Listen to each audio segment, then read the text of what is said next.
Channel of Vadodara. Dabhoi તાલુકાના ગામડીના ઓરસંગ નદીના કાંઠે મગરે શિકાર કરેલા માછીમારનો મૃતદેહ બીજા દિવસે મળી આવ્યો હતો। ડભોઈ તાલુકાના ગામડી ગામના ઓરસંગ નદીના કિનારે નર્મદા જિલ્લાના માથાસર ગામના પારસિંગ વસાવા ઉંમર વર્ષ 50 નામના વ્યક્તિ માછીમારી કરવા માટે બેઠો હતો તે વખતે તેને મગર નદીમાં ખેંચી ગયો હતો। આ ઘટના અંગે Chandod police, nature help foundation તેમજ વડોદરા ફાઇટરની ટીમને જાણ કરવામાં આવતા ટીમ દ્વારા ગત મોડી સાંજ સુધી તપાસ હાથ ધરવામાં આવી હતી, પરંતુ મૃતદેહ શોધવામાં સફળતા મળી ન હતી।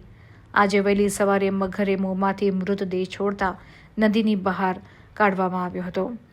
ચાંદોદ પોલીસ તેમજ વન વિભાગે જરૂરી કાર્યવાહી હાથ ધરીને પીએમ અર્થે ડભોઈ રેફરલ હોસ્પિટલ ખાતે ખસેડવામાં આવ્યો હતો।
खुश થઈ ગયા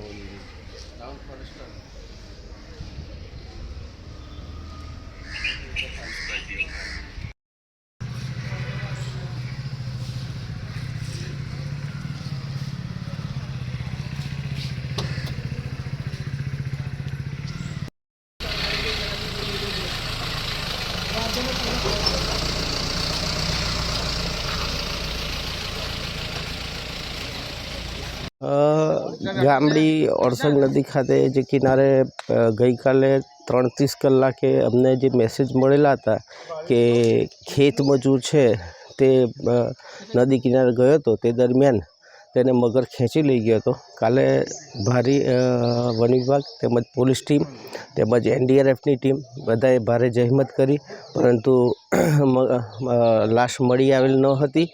આખી રાત ભારે જહેમત બાદ સવારે લગભગ 7:45 કલાકે તેની લાશ મળેલ છે। હવે એ લાશ લઈ જઈ જે એનું પીએમ કરવામાં આવશે। પીએમ કર્યા બાદ એને આગળની કાર્યવાહી કરવામાં આવશે અને વન વિભાગ તરફથી જે કંઈ સહાય થશે તે મળશે, એને તત્વ જલ્દી મળે તેવી કાર્યવાહી કરીશું અમે। આવી જીવલેણ હુમલાઓ ફરી ન થાય, લોકજાગૃતિ માટે શું કહેશો? લોકજાગૃતિ માટે અમે અવેરનેસના કેમ્પ કરેલા છે અગાઉ પણ, અને જે પણ કિનારા આવા ભયભીત કિનારા છે તે કિનારે વન વિભાગ દ્વારા મગર માટેના બોર્ડ પણ લગાવવામાં આવ્યા છે, પરંતુ આ જે ઘટના બને છે તે સમગ્ર ઘટના લોકલ વ્યક્તિ નથી। આમાં આ જે બને છે તેમાં બહારની વ્યક્તિ આવીને આ થાય છે ત્યારે બને છે। અવેરનેસ તો અહીંયાની જે આજુબાજુની જે લોકો છે તેનામાં તો છે જ કે ખરેખર અહીંયા આ પરિસ્થિતિ છે એટલે લોકો કંઈ અંદર જતા નથી ને આવું કૃત્ય બનતું નથી। તેમ છતાંય અમારા દ્વારા વધુમાં વધુ સાઇનબોર્ડ લગાવવામાં આવશે અને જનજાગૃતિના કાર્યક્રમ કરવામાં આવશે।